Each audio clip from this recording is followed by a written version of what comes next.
Hello learners, welcome to IS Marathon and here I am back with the new lesson. This is आपका chapter 3 है ना.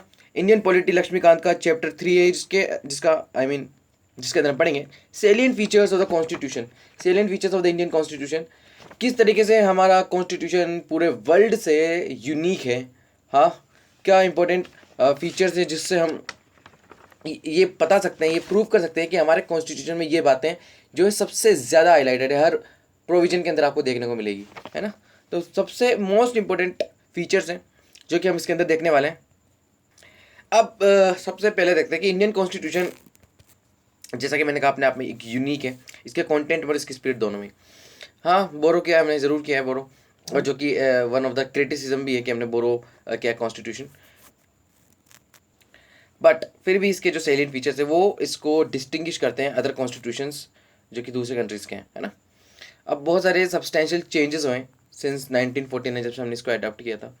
बहुत से important amendments हैं, जैसे कि आपका 7th, 42nd और 44th, 73rd, 74th, 97 and 101 amendment.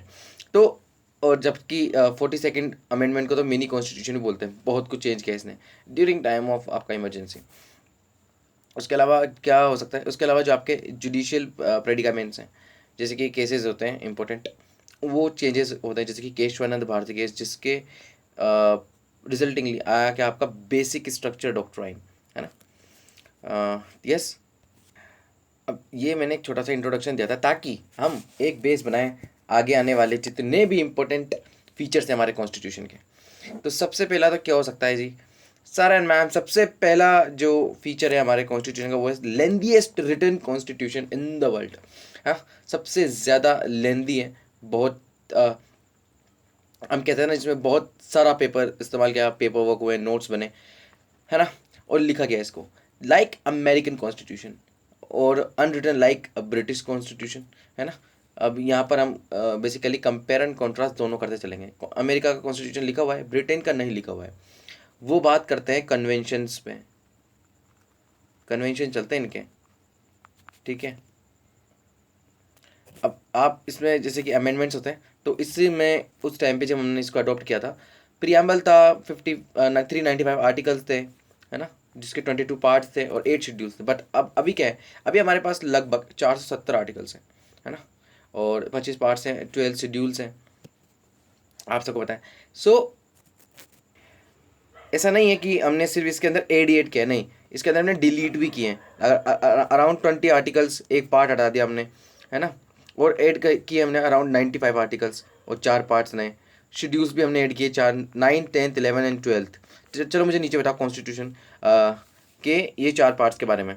9, 10, 11 और 12 किससे रिलेटेड है, ठीक है. कॉमेंट सेक्शन में मुझे आंसर चाहिए इसका, ठीक है. No other constitution in the world has so many articles and schedules, किसी के पास नहीं है. 4 ऐसे मेन इंपॉर्टेंट फैक्टर्स है जो बताते हैं क्योंकि इसीलिए हमारा कॉन्स्टिट्यूशन इतना लेंदी हुआ है. पहला, ज्योग्राफिकल फैक्टर्स, और हमारी इतनी बड़ी कंट्री थी, वास्टनेस इतना था और डाइवर्सिटी बहुत ज़्यादा थी. दूसरा, historical factors, government of India act 1935 खुद इतना बड़ा था तो उसका इन्फ्लुएंस बहुत बड़ी मात्रा में होता. नेक्स्ट, सिंगल कॉन्स्टिट्यूशन बनना था सेंटर और स्टेट्स के लिए, अमेरिका के जैसा नहीं था. Dominance of legal luminaries in the constituent assembly. हाँ, लीगल ल्यूमिनरीज, अब वकील बैठेंगे तो पेपर वर्क तो होगा ही ना काफ़ी ज़्यादा, और हर काम डिटेल में करते हैं लोग, इसलिए. तो इसके अंदर हमारे हमारे कॉन्स्टिट्यूशन सिर्फ फंडामेंटल प्रिंसिपल ही नहीं है, बल्कि एक डिटेल्ड एडमिनिस्ट्रेटिव प्रोविजंस भी हैं कि हमारे, मान लीजिए इलेक्शन कमीशन ऑफ इंडिया तो ठीक है, लेकिन इसमें फिर अपॉइंटमेंट कैसे होंगे. हाँ, प्राइम मिनिस्टर तो ठीक है, लेकिन प्राइम मिनिस्टर फिर हेड करेगा काउंसिल ऑफ मिनिस्टर को, ये सब बता रखे हैं. इसलिए हमने इसको एडमिनिस्ट्रेटिव प्रोविजंस की भी डिटेल में बताए गए हैं इसके अंदर, ठीक है. मॉडर्न डेमोक्रेटिक कंट्री जो आजकल की है ना, जैसे कि ब्रिटेन हुई आपकी, तो अब वो कन्वेंशंस पे डिपेंड कर जाती हैं कि ठीक है ये कन्वेंशन चला रहा है, अगर ये सीनियर मोस्ट मेंबर जो आपका, अगर मान लीजिए स्पीकर बन रहा है, तो यही कन्वेंशन चला हुआ आ रहा है. या फिर कोई स्टेट में ऐसा भी है, स्टेट मतलब यहाँ पे कंट्री से होता है पॉलिटिकल साइंस में. तो उसमें क्या होता है कि अगर मान लीजिए कोई अपोजिशन का लीडर है या अपोजिशन पार्टी का रिप्रेजेंटेटिव है, वो जो है स्पीकर बनेगा कोई कंट्री में, ठीक है, ऐसे. तो उस पर डिपेंड कर जाते हैं, ना कि इंडिया के जैसे कि जहाँ पर कॉन्स्टिट्यूशनली बता रखा है हमको हर चीज़ डिटेल में. सेकेंड जो फीचर है वो है काफ़ी ज़्यादा सोर्सेज से हमने इसको लिया है, ठीक है। इसके अंदर जो सोर्सेज है वो यूज़ किए हमने, तो हाँ सच है ये बात। और देखो हमने बोरो तो क्या है काफ़ी ज़्यादा कंट्रीज़ का और हमारे गवर्नमेंट ऑफ इंडिया एक्ट को इसके काफ़ी ज़्यादा इम्पैक्ट है ना। हमने इनसे प्रोविजंस बोरो किए, बिल्कुल किए। डॉक्टर भीमराव अंबेडकर तो प्राउडली बोलते थे कि हमने इतना सारे कॉन्स्टिट्यूशन को रैंसैक किया है ना, उसके बाद जाकर के हमें इतना अच्छा कॉन्स्टिट्यूशन बनाया, ठीक। नेक्स्ट आपका जो हमारा कॉन्स्टिट्यूशन है उसका स्ट्रक्चरल पार्ट जो है ना वो गवर्नमेंट ऑफ इंडिया एक्ट 1935 से हमने लार्ज एक्सटेंट में ड्राइव किया है। अब ऐसा बोला जाता है कि अराउंड 250 प्रोविजंस जो हैं हमने यहाँ से लिए थे गवर्नमेंट ऑफ इंडिया एक्ट 1935 से। फिलोसॉफिकल पार्ट आपका जैसे कि फंडामेंटल राइट्स हैं है ना, DPSPs है, वो हमने अमेरिकन और आयरिश कॉन्स्टिट्यूशन से लिया। जैसे मैं आपको बताऊंगा टेबल से, है ना। Political part of the constitution हमने कैबिनेट, जैसे कि कैबिनेट गवर्नमेंट हुई है ना, एग्जीक्यूटिव और लेजिस्लेचर का रिलेशंस हुए, तो पॉलिटिकल पार्ट हमने ब्रिटेन से लिए, ठीक है, ब्रिटेन से, ब्रिटिश कॉन्स्टिट्यूशन से। अब इसके अलावा और भी कंट्रीज है जैसे कि आप Canada, Australia, Germany, USSR, France, south Africa, Japan और बहुत सारी अराउंड 60 कंट्रीज थी। इन सबको टेबल से समझेंगे हम, ठीक है। लेकिन मोस्ट प्रोफाउंड और इन्फ्लुएंस तो हमारा किससे था, गवर्नमेंट ऑफ इंडिया एक्ट 1935, जिसमें हम हमारी federal scheme, judiciary, governors, emergency provisions कैसे होंगे, ये सब, पब्लिक सर्विस कमीशन, ठीक है। तो more than half of the provisions of the constitution are identical और bear a close resemblance to the 1935। हमने क्या कॉपी पेस्ट नहीं किया, हमने इसको इंडिया की सिचुएशंस और कंडीशन के अकॉर्डिंग उसको ढाला, उसके बाद हमने ये मतलब हमारे कॉन्स्टिट्यूएंट असेंबली मेंबर्स ने बनाया।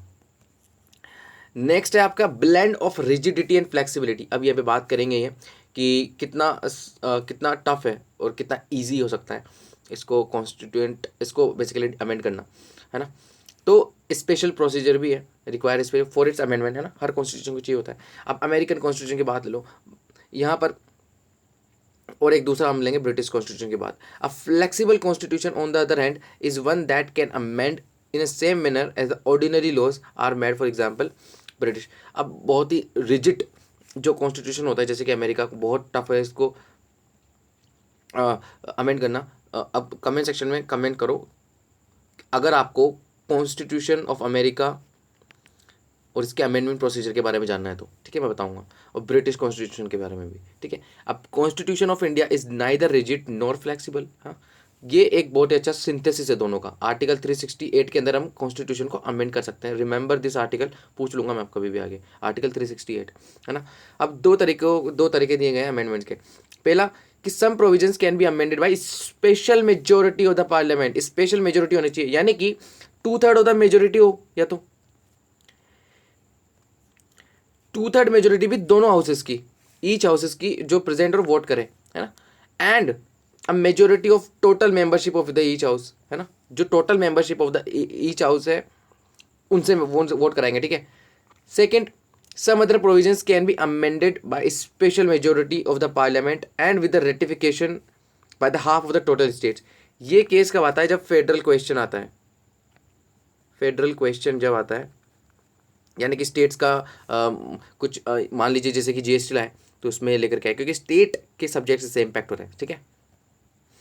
अब at the same time some provision of the constitution can be amended by the simple majority, जो कि पार्लियामेंट कर सकती है in the manner of ordinary legislative process. Notably these amendments do not come under the article 368। अब इसके example मैं आपको आगे दूंगा। अब फोर्थ है आपका federal system with unitary base. अब इसका मतलब क्या हुआ सर मैम, देखो कॉन्स्टिट्यूशन जो है वो इंडिया, उसमें फेडरल सिस्टम दिया गया है, यानी कि स्टेट और यूनियन का रोल है वो भी separate. So it contains all usual features of the federation, ये तो हम मानते हैं, जैसे कि 2 गवर्नमेंट हुई, है ना, डिवीजन ऑफ पावर, एक रिटन कॉन्स्टिट्यूशन है, कॉन्स्टिट्यूशन की सुप्रीमेसी है, रिजिड भी है थोड़ा सा, और इंडिपेंडेंट जुडिशरी, बाई कैमरलिज्म, यानी कि 2 हाउसेज है ना। बट इंडिया के कॉन्स्टिट्यूशन में एक लार्ज नंबर ऑफ यूनिटरी और नॉन फेडरल फीचर्स हैं, जैसे कि एक बहुत ही स्ट्रॉन्ग सेंटर है हमारे पास, उसके अलावा सिंगल कॉन्स्टिट्यूशन है, सिंगल सिटीजनशिप है ना, कॉन्स्टिट्यूशन में फ्लेक्सिबिलिटी भी है, इंटीग्रेटेड जुडिशरी है, उसके अलावा गवर्नमेंट जो स्टेट गवर्नर्स होते हैं वो सेंटर अपॉइंट करता है। फिर most important, all India services, emergency provisions and so on. अब फेडरेशन वर्ड तो हमारे कॉन्स्टिट्यूशन में कहीं भी इस्तेमाल नहीं किया गया है। आर्टिकल 1 में भी हमने क्या कहा है, यूनियन ऑफ स्टेट है, यूनियन ऑफ स्टेट, ना कि फेडरेशन है। ठीक है, अब इससे क्या हुआ, देखो इससे दो चीज़ें ज़रूर सामने आई। पहला कि इंडियन फेडरेशन जो है वो किसी एग्रीमेंट का रिजल्ट नहीं है, जो स्टेट्स के बीच में एग्रीमेंट होती है, जैसे कि यूनाइटेड स्टेट है ना। Second, state has no right to secede from the federation, कोई भी स्टेट जो है वो सक्सीड नहीं कर सकता है ना। तो ये जो दो मोस्ट इंपॉर्टेंट फीचर्स है, ये हमारे सेंटर को स्ट्रॉन्ग बनाते हैं, और इसीलिए हम यूनियन ऑफ इंडिया बोलते हैं, ठीक है, ना कि फेडरेशन ऑफ इंडिया। और इसीलिए कुछ हमारे पॉलिटिकल थिंकर्स हैं जिन्होंने क्या कहा है कि federal in form but unitary in spirit, ठीक है, ये किसने कहा है, केसी वेयर ने आपके। उसके अलावा क्वासी फेडरल भी बोला by K C Wheare. Bargaining federalism बोला मॉरिस जॉनसन ने, और कोऑपरेटिव फेडरलिज्म बोला ग्रैनविल ऑस्टिन ने। Federation with centralising tendency, federation with centralising tendency बोला आइवर जेनिंग्स ने, ठीक है, और भी बहुत सारे लोग हैं। नेक्स्ट है आपका फीचर, वो है पार्लियामेंट्री फॉर्म ऑफ गवर्नमेंट। अब पार्लियामेंट्री फॉर्म ऑफ गवर्नमेंट तो आप सबको पता है सबसे ज़्यादा पॉपुलर थी ब्रिटिश पार्लियामेंट्री सिस्टम, तो हमने वहीं से अडोप्ट किया।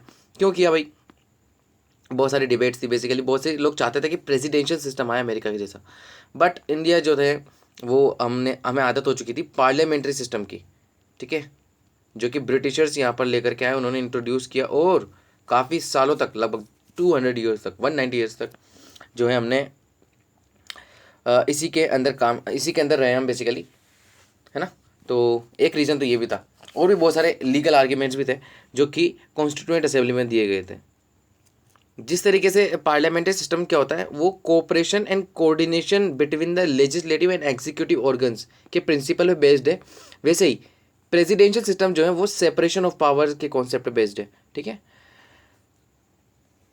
अब इस पार्लियामेंट्री सिस्टम को वेस्टमिंस्टर मॉडल ऑफ गवर्नमेंट भी बोलते हैं। अब वेस्टमिंस्टर क्या है, वेस्टमिंस्टर सर एंड मैम आपकी एक प्लेस है लंदन में, ठीक है, लंदन में एक प्लेस है जहाँ पर ब्रिटिश पार्लियामेंट है ना, इसलिए उस प्लेस के होने के वहाँ पर कारण इसको ब्रिटिश पार्लियामेंट सिस्टम को एज ए सिनोनिम यूज़ करते हैं वेस्टमिंस्टर मॉडल, है ना। अब इसके फीचर जैसे कि आपका मॉडल ऑफ गवर्नमेंट है, रिस्पॉन्सिबल गवर्नमेंट है, कैबिनेट गवर्नमेंट है, ये सब इसके फीचर्स हैं।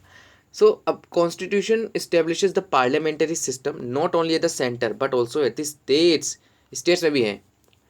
अब कुछ फीचर्स हैं इंडिया में पार्लियामेंट्री सिस्टम के, क्या फीचर्स हैं। पहला, ऐसा नहीं हमने पूरा कॉपी पेस्ट किया हो वहाँ से, नहीं, हमारे यहाँ पे presence of nominal and real executive है, वहाँ भी हैं, लेकिन वहाँ नॉमिनल कौन है, किंग, ठीक है, या फिर क्वीन बोल सकते हो वहाँ पे, और हमारे यहाँ पे नॉमिनल एग्जीक्यूटिव कौन है, आपके प्रेसिडेंट, और रियल कौन है, आपके council of ministers headed by the prime minister. Next है आपका मेजोरिटी पार्टी रूल। थर्ड है आपका collective responsibility of the executive to the legislature, ठीक है। नेक्स्ट है membership of the ministers in the legislature, leadership of the prime minister of और the chief minister, dissolution of the lower house. ये सब India में parliamentary system के features हैं, है ना। अब ब्रिटेन से हमने लिया तो है ये मॉडल बस, लेकिन हमारे पास कुछ फंडामेंटल डिफरेंसेस जरूर हैं इसके अंदर, ठीक है। तो इंडियन पार्लियामेंट जो है वो सोवरेन बॉडी नहीं है जैसे कि ब्रिटेन में है। British parliament is very strong, लेकिन Indian state has an elected head, जो जिससे हम हमारा कंट्री को रिपब्लिक बोलते हैं, and while British state has an hereditary head, और जो मोनार्किकल सिस्टम है, ठीक है, वहाँ मोनार्क है और हमारे यहाँ पे रिपब्लिक है, गणतंत्र है हम। अब यहाँ पर हमारे इंडिया में प्राइम मिनिस्टर का रोल इतना, इंडिया और ब्रिटेन दोनों में प्राइम मिनिस्टर का रोल जो है वो बहुत ज़्यादा क्रूशियल है, because he is the head of the government ना।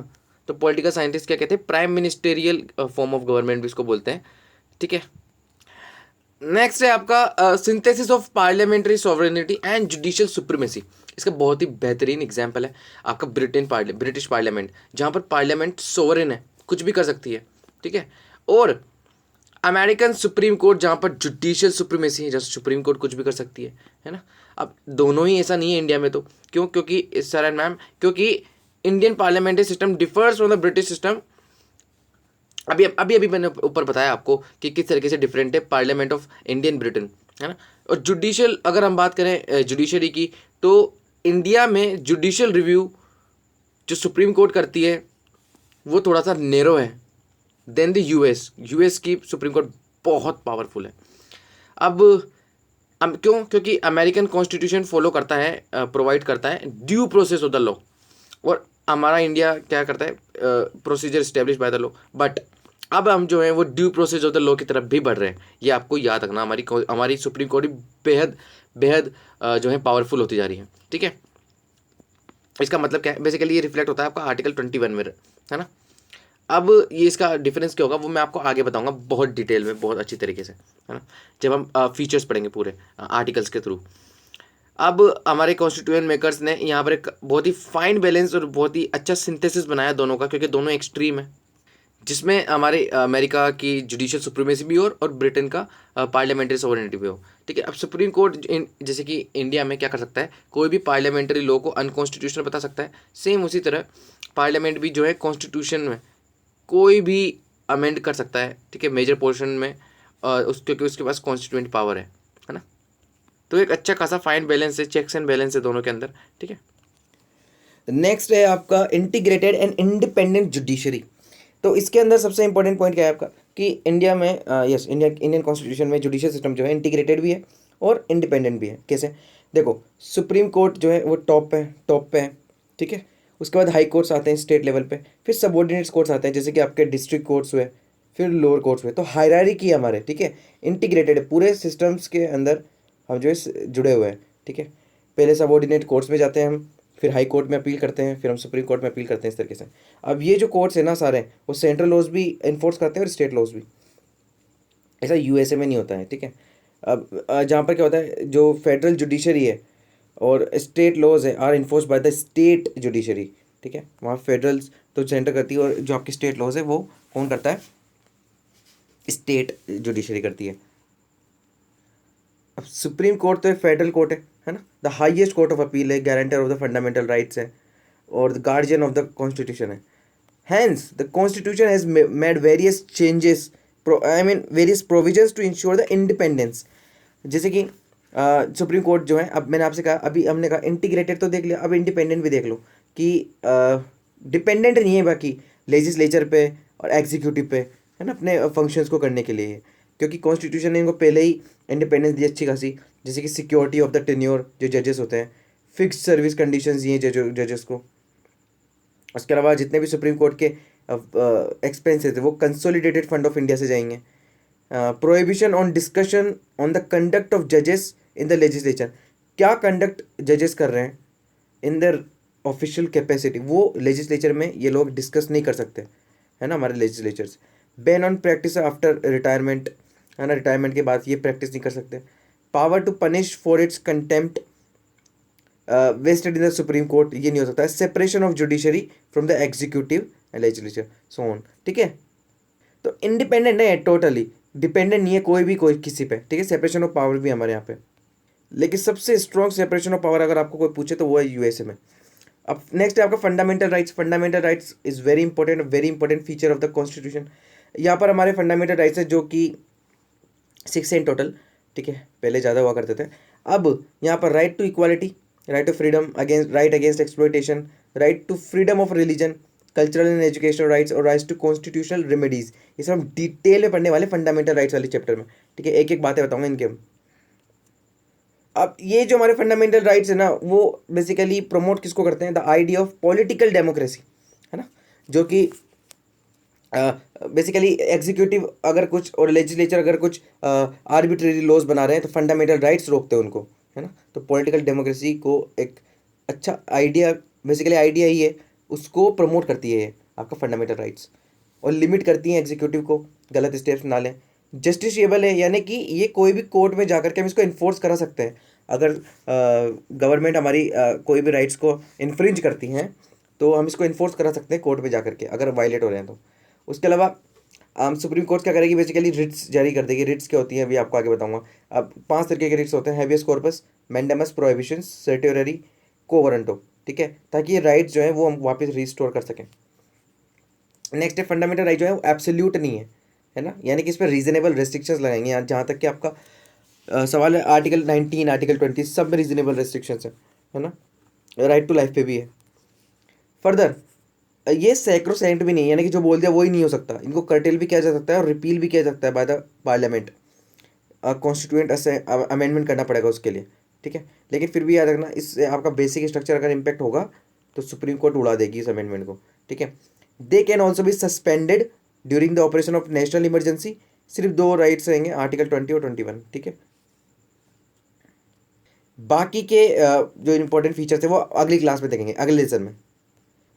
जब तक के लिए guys please keep study, keep learning and keep sharing and keep subscribing, ठीक है। जितना हो सके उतना फैलाओ प्लीज़ गाइस, बहुत ज़्यादा नीड है आपकी सबकी, है ना। उन लोगों तक पहुँचाना ज़्यादा हम पहुँचना चाह रहे हैं, ठीक है, जिन लोगों को क्वालिटी एजुकेशन मिल नहीं पाती, ठीक है। और आपको पता है कि फ्री एजुकेशन प्लेटफॉर्म है, डे वन से हम ये बात करें, और हमारा डे लास्ट तो होना चाहिए नहीं वैसे, लेकिन हम हमेशा ये बात बोलते रहेंगे, कभी भी कोई चीज़ पेड नहीं होगी यहाँ पे, ठीक है। So remember this and thank you and have a nice day.